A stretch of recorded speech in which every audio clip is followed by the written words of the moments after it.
کشتی عمر رواں کے ناخدا یار نہیں، کشتی عمر رواں کے ناخدا یار نہیں، ہیں تو کشتی میں مگر ہاتھ میں پتوار نہیں۔ انما امرہ گر ہو جائے اس میں اعظم، انما امرہ گر ہو جائے اس میں اعظم، تو کن فیکون تو کبھی دشوار نہیں، کشتی عمر رواں کے ناخدا یار نہیں۔ نحمده ونصلي على رسوله الكريم، اما بعد۔ اللہ تعالیٰ نے اسرائیل علیہ السلام سے پوچھا، اے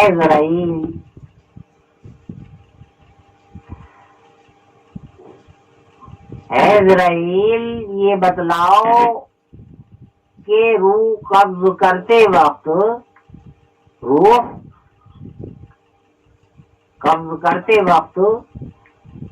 کبھی کوئی احساس ہوا؟ تو اسرائیل علیہ السلام نے بتلایا کہ ہاں 2 جگہ ہوا ہے۔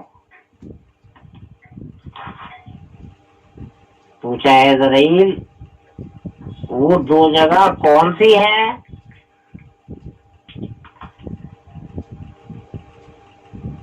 کہا کہ ایک تو وہ کہ ایک عورت شیر خوار بچے کو کشتی میں لے کر جا رہی تھی اور حکم ہوا آپ کا کہ اس عورت کی روح قبض کر لی جائے، کشتی کے ٹکڑے کر دیے جائیں اور روح قبض کر لی جائے اس بچے کی ماں کی۔ تو اس وقت مجھے بہت احساس ہوا کہ اس معصوم بچے کا جو شیرخوار بچہ ہے اس کا کیا ہوگا۔ کہ دوسرا کہا اللہ تعالیٰ دوسرا اس جگہ پر کہ جب کہ شداد نے جنت بنوائی، بڑے ارمانوں سے جنت تیار ہوئی بن کر، اور جب اس کے پاس اطلاع آئی کہ چلیے جنت دیکھ لیجئے گا، تو وہ گھوڑے پر ہو کر سوار جنت دیکھنے کے لیے پہنچا۔ جب تو گیٹ تک ہی پہنچا تھا، گھوڑے سے اتر بھی نہ پایا تھا کہ آپ کا حکم ہو گیا کہ اس کی روح قبض کر لی جائے۔ کہا کہ اے اسرائیل تم نہیں جانتے وہ جو شیرخوار بچہ تھا اس کو ہم نے اتنا بڑا بادشاہ بنایا کہ اس نے دنیا میں جنت بنوائی۔ دیکھو یوں نہ سکا کہ اس نے اس طرح کی دعا مانگی تھی کہ اس نے یہ سوچا کہ مجھے موت ہی نہیں آئے گی۔ اس نے تدبیر لگائی تھی کہ اللہ مجھے موت جو دیجیے تو ایسے وقت میں دیجیے، اس حال میں دیجیے کہ نہ دن ہو نہ رات ہو، نہ دن ہو نہ رات ہو، نہ زمین پہ ہوں میں نہ آسمان پہ، نہ اندر ہوں نہ باہر۔ تو جب وہ جنت کے گیٹ پر پہنچا تو ہم نے تم کو حکم دے دیا کہ زمین پہ پیر نہ آیا اس کا اور روح قبض کر لی گئی۔ ٹائم شام کا تھا، نہ دن نہ رات۔ جو اس نے دعا مانگی تھی وہ ہم نے قبول کی، نہ دن تھا نہ رات تھی، نہ وہ اندر تھا نہ باہر تھا، نہ اوپر تھا نہ نیچے تھا، گھوڑے سے اتر رہا تھا، رکعت میں ہی اس کا پیر تھا اور روح قبض کر لی گئی تھی. تو لہذا ہے یہ ہم نے حکم دے دیا تھا آپ کو روح قبض کرنے کا. اے جبرائیل علیہ السلام سمجھو ہماری قدرت کو کہ اللہ بس تیرے راز تو ہی جانے. وہ شیر خوار بچے کو تو نے کیا بنایا جی. اور دیکھیے گا اسرائیل علیہ السلام جو روح قبض کرنے والے فرشتے ہیں جو انبیاء پر آئے ہیں اور بعد باقی دنیا والوں کے لیے ان کے ماتحت فرشتے آتے ہیں. خیر اب یہاں بات اس طرف آتی ہے کہ حضور صلی اللہ علیہ وسلم کے پاس جب جبرائیل علیہ السلام آئے تو جبرائیل علیہ السلام سے پوچھا کہ اے جبرائیل، حضور صلی اللہ علیہ وسلم نے پوچھا کہ اے جبرائیل تم یہ جو وحی لاتے ہو تو کہاں سے لاتے ہو، کس طرح تم کو ملتی ہے، کس جگہ ملتی ہے، کیا کچھ بتلا سکتے ہو؟ کہا کہ اللہ کے محبوب پیارے نبی محمد صلی اللہ علیہ وسلم یہ سوال ایسا ہے کہ میں کشمکش میں ہوں کہ ایک پردہ ہے اور پردے سے آواز آتی ہے جو میں آپ کو سنا دیتا ہوں. تو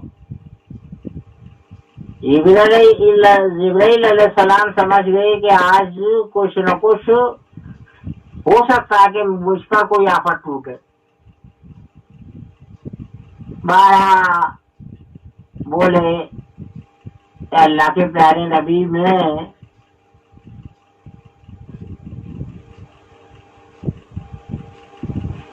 اس پردے سے جو آواز آتی ہے وہ میں آپ کو آ کر بتلا دیتا ہوں. یہ شکل ہے وہی لانے کی. تو جبرائیل حضور صلی اللہ علیہ وسلم نے جبرائیل علیہ السلام سے پوچھا کہ جبرائیل کبھی تم نے وہ پردہ اٹھا کر دیکھا ہے؟ بس جبرائیل علیہ السلام کی تو جان ہی نکل گئی کہ میری کیا مجال ہے کہ میں اس پردے کو اٹھا کر دیکھوں. کہا کہ جاؤ اے جبرائیل جاؤ اس پردے کو اٹھا کر دیکھو. اس وقت حضور صلی اللہ علیہ وسلم کا عمل یہ تھا کہ آپ امامہ باندھ رہے تھے اور جب وہ پردہ ہٹا کر دیکھا جبرائیل علیہ السلام نے تو معلوم ہوا کہ وہی شکل، وہی قد، وہی رنگ روپ اور امامہ باندھا جا رہا ہے، وہی بالکل عمل ہو رہا ہے. پھر فوراً دنیا میں تشریف لائے. حضور صلی اللہ علیہ وسلم پر سلام کے بعد میں بتلایا. حضور صلی اللہ علیہ وسلم نے پوچھا جبریل کیا دیکھا؟ کہا کہ بس شریعت کا ڈر نہ ہوتا تو آپ کو خدا کہہ دیتا. کیوں کہ جو یہاں دیکھا شکل و شباہت، رنگ روپ، عملی جامہ، وہی وہاں دیکھا جس پردے سے کہ آواز وہی کے لیے آتی تھی. ایک دفعہ حضور صلی اللہ علیہ وسلم نے کہا کہ جبرائیل جب تم کو اللہ تعالیٰ کا حکم ہوتا ہے تو دنیا میں آنے میں تمہیں کتنا ٹائم لگتا ہے؟ کہا کہ اے اللہ کے نبی پیارے محبوب کہ ابراہیم علیہ السلام کو آپ کی جانب پھینک دیا گیا تھا کہ مجھ کو حکم ہوا کہ آپ کو گلزار کر دو اور میں نے گلزار کر دیا. آپ کی جانب پھینک دیا گیا تھا، آپ پر کوئی آنچ نہیں آئی، کوئی تپش بھی نہیں لگی، آپ کو گلزار کر دیا اتنے سے پل میں. کہا کہ اسماعیل علیہ السلام کی گردن پر ان کے والد ابراہیم علیہ السلام نے چھری پھیری کہ بس میں نے دمبا رکھ دیا اور اسماعیل علیہ السلام کو آپ کی دائیں جانب کھڑا کر دیا. بس مجھے کب حکم ہوا کہ جب کہ گردن پر چھری رکھ دی گئی اور مجھے حکم ہوا کہ دمبا رکھ دو اے جبرائیل. میں نے دمبا رکھ دیا. جب آپ کا دندان مبارک شہید ہوا تھا آپ کے لب مبارک سے بوند گر گئی کہ مجھ کو حکم ہوا کہ زمین پہ نہ گر پائے جبرائیل. میں نے اپنے ہاتھ میں لی. میری اسپیڈ کیا معلوم کریں گے آپ؟ کیا معلوم کرتے ہیں کہ میں بس ادھر حکم ہوتا ہے ادھر کام ہو جاتا ہے. حضور صلی اللہ علیہ وسلم نے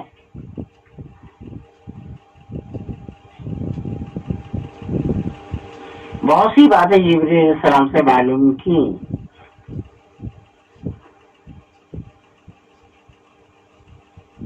اور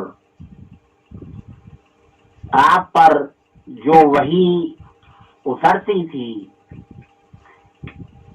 شروع میں جب اقرأ باسم ربک الذی خلق آپ کہتے ہیں کہ میں پڑھنا نہیں جانتا.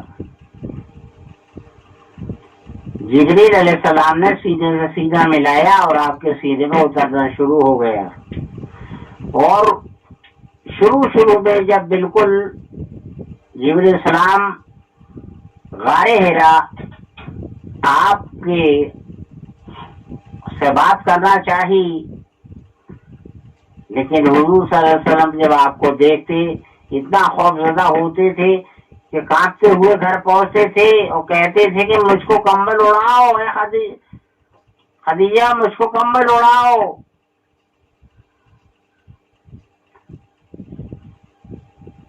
کمبل اوڑھ کر بھی آپ کانپا کرتے تھے. ایک دفعہ آپ کی اول اہلیہ اپنے پھوپھیزاد بھائی کے پاس لے کر گئی. وہ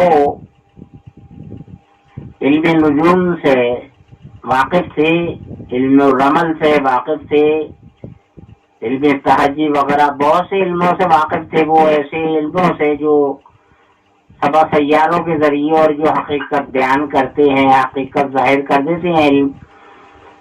تو انہوں نے بتلایا اپنے پھوپھیزاد بھائی کو کہ ان کے ساتھ میں ایسا معاملہ درپیش ہو رہا ہے اور یہ ڈرتے ہیں کانپتے ہیں. کافی ٹائم تک ان کو کب کبھی بنی رہتی ہے. تو انہوں نے حضرت خدیجہ رضی اللہ تعالی عنہا کی پھوپھیزاد بھائی نے حساب لگایا. حساب لگا کر دیکھا تو پورا خلاصہ سامنے آ گیا. بولے کہ آپ پر پیغمبری اترنے والی ہے. دیکھیے گا ایک تو وہ ہے کہ پیغمبری آپ کو زمین آسمان بھی نہ بنے تھے کہ دے دی گئی, آپ جب بھی پیغمبر تھے. لیکن ایک حکمی پیغمبری حکم کا ہونا کہ لوگوں کو دعوت دو, پیغام پہنچاؤ ہمارا لوگوں تک, اس پیغمبری کی بات ہو رہی ہے. یہ کہ جب آپ کہا کہ ایسا ہے کہ آپ بالکل نہ گھبرائیں, فکر کرنے کی کوئی ضرورت نہیں ہے. وہ جبرائیل علیہ السلام ہے اللہ تعالیٰ کے خاص فرشتے جو تمام نبی پیغمبر پر آئے تھے. وہ آپ سے بات کرنا چاہتے ہیں آپ ان سے بات کیجیے گا، بالکل نہ ڈریے گا، کوئی ڈرنے کی ضرورت نہیں ہے۔ اور جب آپ پر نبوت اترے گی تو پہلے ایمان اگر زندہ رہا تو میں لاؤں گا۔ بہت ضعیف عمر تھے، وہ یہودی تھے، شاید بہت ضعیف عمر تھے۔ بہرحال ہے یہ کہ جب آپ نے اپنے خاندان والوں کی دعوت کی اور آپ نے ان کو بتلائی بات کہ مجھ پر جبریل السلام آتے ہیں، مجھ کو پیغام دیتے ہیں کہ لوگوں پر میں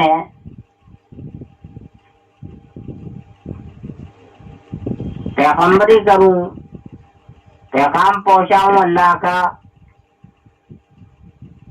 تو لوگ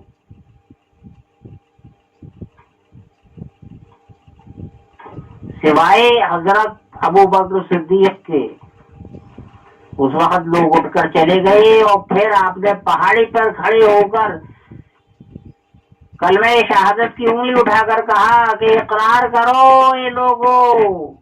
تمام بستی والوں کو آوازیں لگا لگا کر بلایا اور کہا اقرار کرو، اشہد ان لا الہ الا اللہ واشہد ان محمدا عبدہ ورسولہ۔ کلمہ شہادت کا اقرار کرو یہ لوگوں، تم کامیاب ہو جاؤ گے۔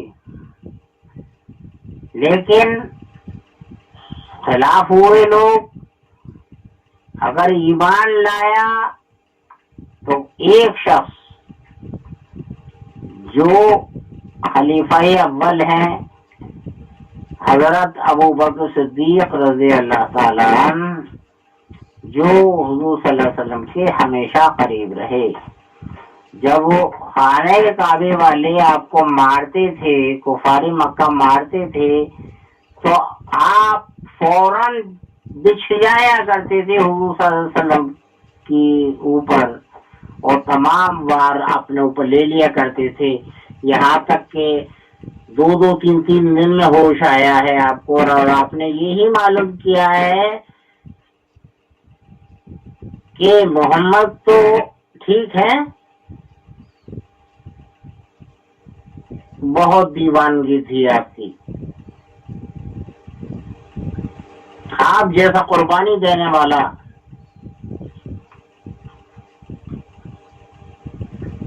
اول مردوں میں آپ ایمان لائے، عورتوں میں خدیجہ رضی اللہ تعالیٰ عنہا، اور بچوں میں حضرت علی ایمان لائے، اور جب حضرت عمر فاروق رضی اللہ تعالیٰ عنہ ایمان لے آئے تھے اور مدینہ شریف یعنی ہجرت ہو چکی تھی، مدینہ شریف میں جب جنگیں شروع ہوئیں اور ایک جنگ کے موقع پر کچھ دولت کی ضرورت پیش آئی، تو آپ نے دولت کے لیے لوگوں سے کہا، تو لوگ دولت لے کر آئے۔ اس وقت یعنی ہمیشہ دیکھا حضرت عمر فاروق رضی اللہ تعالی عنہ نے کوشش کری کہ ہماری جامع میں فتح یابی پالوں، لیکن ایسا نہیں ہوا۔ اب یہ ٹائم ایسا آیا جو دولت سے مراد تھا حضرت ابو بکر صدیق رضی اللہ تعالیٰ عنہ کے پاس سے کوئی دولت تھی نہیں۔ اب حضرت عمر فاروق رضی اللہ تعالیٰ عنہ یہ طے پاتے ہیں، اپنے اندر یہ گمان کرتے ہیں کہ آج موقع ملا ہے، حضرت ابو بکر صدیق رضی اللہ تعالیٰ عنہ کے پاس تو دولت ہے ہی نہیں، لہذا اب آج میں بازی، اب مجھے چانس ملا بازی مار لینے کا چانس۔ لیکن ہوا کیا، حضرت ابوبکر صدیق رضی اللہ تعالیٰ عنہ گھر میں جو کچھ بھی تھا، برتن کپڑے وغیرہ جو کچھ بھی تھا، وہ سب کا سب ایک گٹھری میں باندھ لیا اور دروازے کے پردے کو جسم سے لپیٹ کر آپ تشریف فرما ہوئے کہ، اور ادھر حضرت عمر فاروق رضی اللہ تعالیٰ عنہ بھی یہ سوچ کر کہ آج تو میں بازی مار لوں گا، کیونکہ حضرت ابوبکر صدیق کے پاس تو کچھ ہے ہی نہیں، خوش ہو رہے تھے اندر اندر۔ بات خوش ہونے کی ہی ہے، ہمیشہ کوشش کرتے تھے بازی، لیکن اس بات چانس نظر آ رہا تھا۔ حضرت عمر فاروق رضی اللہ تعالیٰ عنہ نے آپ کے سامنے دولت رکھی تو حضور صلی اللہ علیہ وسلم نے معلوم کیا کہ کتنی لے آئے، تو حضرت عمر فاروق رضی اللہ تعالیٰ عنہ نے کہا کہ اللہ کے نبی میں آدھی لے آیا ہوں۔ اچھا ٹھیک ہے۔ ابوبکر صدیق رضی اللہ تعالیٰ عنہ کی طرف راغب ہوئے، کہا کہ اے صدیق، گھر پر کچھ چھوڑا؟ دیکھیے گا، حضرت عمر فاروق رضی اللہ تعالیٰ عنہ سے کیا پوچھا تھا، کتنی لے آئے، اور حضرت ابوبکر صدیق رضی اللہ تعالیٰ عنہ سے پوچھتے ہیں کچھ گھر پر چھوڑا؟ کہا کہ اللہ اور اللہ کے رسول کا نام چھوڑا ہے، جو کچھ تھا سب لے آیا، جو کچھ تھا سب لے آیا۔ حضرت عمر فاروق رضی اللہ تعالیٰ عنہ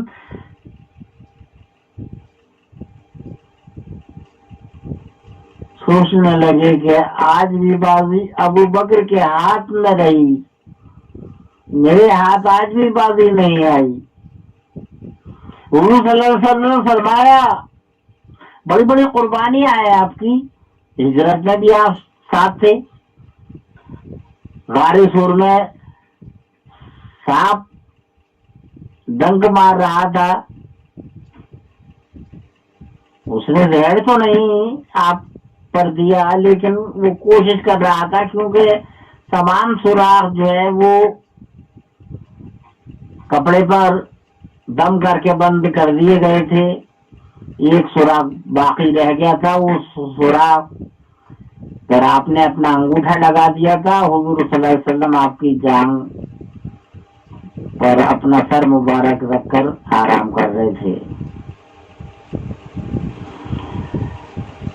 کہ حضور صلی اللہ علیہ وسلم کی نیند خراب ہوگی، اٹھانا گوارا نہ ہوا، سانپ کی تکلیف پہنچانے سے یہ ہوا کہ آپ کی آنکھ میں آنسو آ گئے اور حضور صلی اللہ علیہ وسلم کے چہرے مبارک پر آنسو گرے، تو حضور صلی اللہ علیہ وسلم اٹھ گئے اور کہا کہ کیا بات ہے؟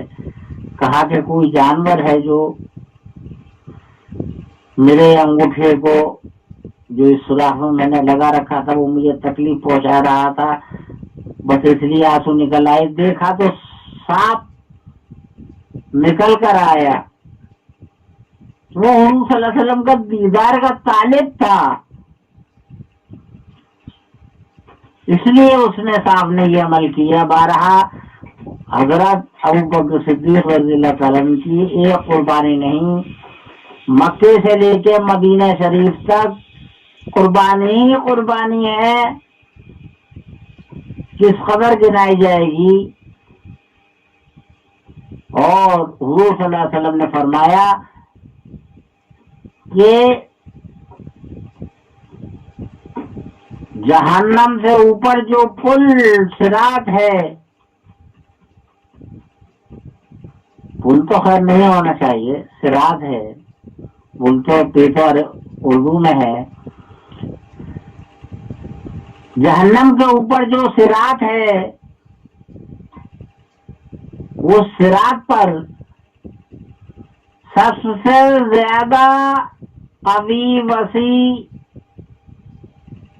پاوردار روشنی جو ہوگی وہ اعمال جامع پر حضرت ابوبکر صدیق رضی اللہ تعالیٰ عنہ کی ہوگی۔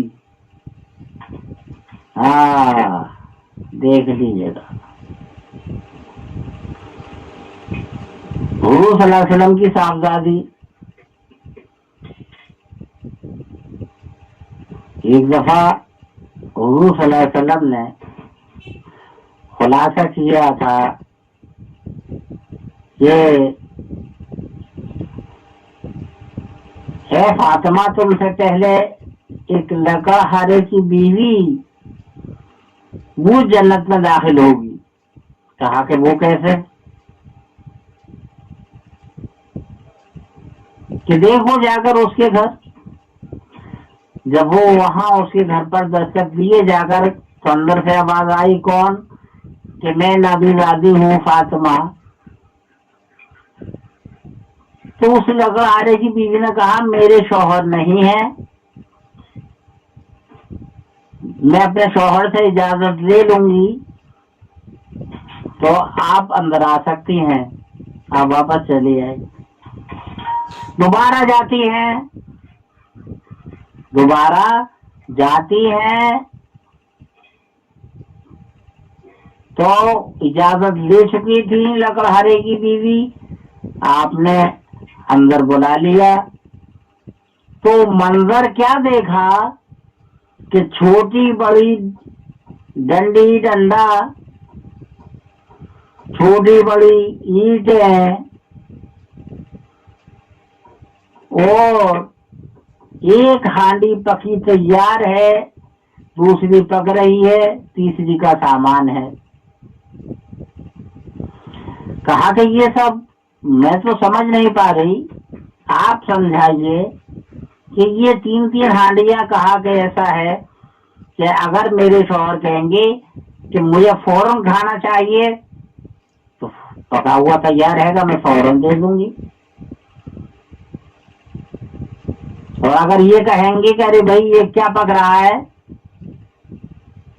جب میں بتلاؤں گی وہ کہیں گے اچھا ٹھیک ہے، میں ذرا ہلکا سا آرام کر لوں، جب تک یہ پک جائے گا تو وہ میں کھا لوں گا، تو ایسا ہو جائے گا۔ اور اگر آپ کو وہ جو کہ پکنے کے لیے رکھا ہے وہ پسند آئے گا تو میں پکا کے دے دوں گی۔ اچھا ٹھیک ہے، مانا کہ یہ جو چھوٹی بڑی ڈنڈیاں، لاٹھی، کہا کہ یہ ہے کہ اگر کھانے میں کوئی خرابی ہو گئی اور ان کو اگر غصہ آیا تو جیسی ڈنڈی سے چاہیں گے ویسی ڈنڈی کا استعمال کر دیں گے میرے اوپر، اور وہ چھوٹی بڑی اینٹ کہ وہ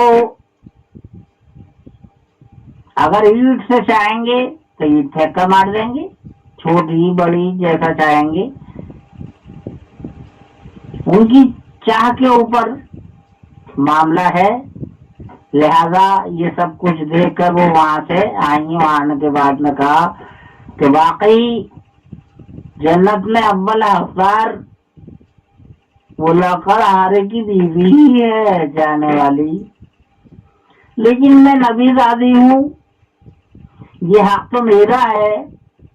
کہا کہ ہاں، حضور صلی اللہ علیہ وسلم نے کہا کہ ہاں یہ حق تمہارا ہی ہے، اور تم سواری پر ہوگی اور نکیل لکڑ ہارے کی بیوی کے ہاتھ میں ہوگی، تو وہ آگے آگے ہوں گی لکڑہارے کی بیوی، تو قدم تو پہلے ان کے ہی پہنچیں گے نا، نقشہ یہ ہوگا۔ دیکھیے گا اعمالی جامع پر کیا کیا معاملے ہیں، اعمالی جامع پر کیسے کیسے معاملے ہیں اور کیا کیا انعام ہیں، ذرا غور فرمائیں۔ وآخر دعوانا ان الحمد للہ رب العالمین۔